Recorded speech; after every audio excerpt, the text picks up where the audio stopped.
Dahil sa sumbong at pagiging mapagmatsyag ng mga residente sa Barangay Manag sa probinsya ng Apayao, nahuli ng mga otoridad ang tatlong matataas na opisyal ng komunistang teroristang grupo sa nasabing lugar. Si Almar Forzuelo sa report.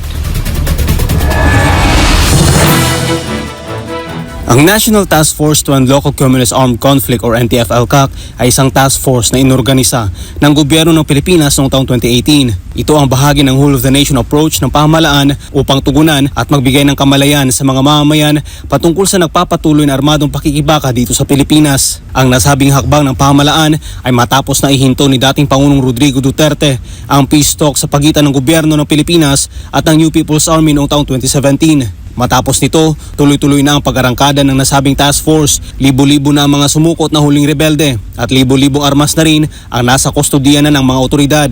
Kaugnay nito, tatlong matataas na opisyal ng komunistang teroristang grupong CPP-NPA-NDF na may kaugnayan sa Regional Guerrilla Unit o RGU ng Ilocos Cordillera Regional Committee o ICRC mula sa Northern Luzon ang nahuli ng mga otoridad.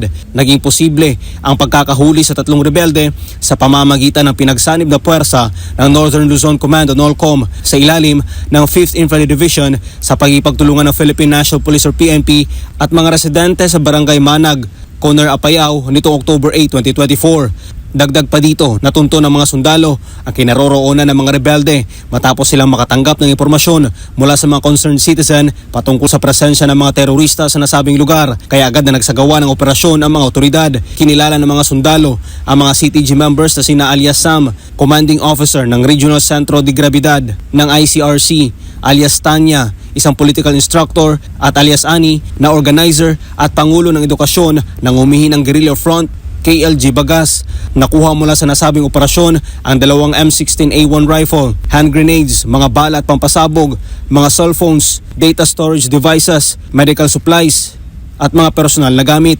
Pinuri naman ni Lieutenant General Fernil Buca, commander ng NOLCOM, ang tropa ng militar dahil sa kanilang matagumpay na aksyon.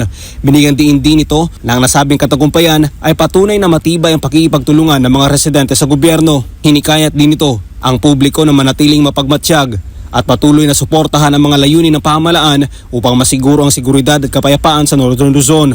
Kung matatandaan, nauna nang binigyan ng direktiba ang mga ground units ng NOLCOM na paigtingin pa ang pagpapatrolya at mga ginagawang operasyon sa kanilang nasasakupan na lugar upang mapigilan ang mga aktibidad ng mga rebeldeng grupo at upang mapanatili ang kaligtasan at seguridad ng publiko. Para sa Diyos at sa Pilipinas kung mahal, Almar Forzuelo, SMNI News.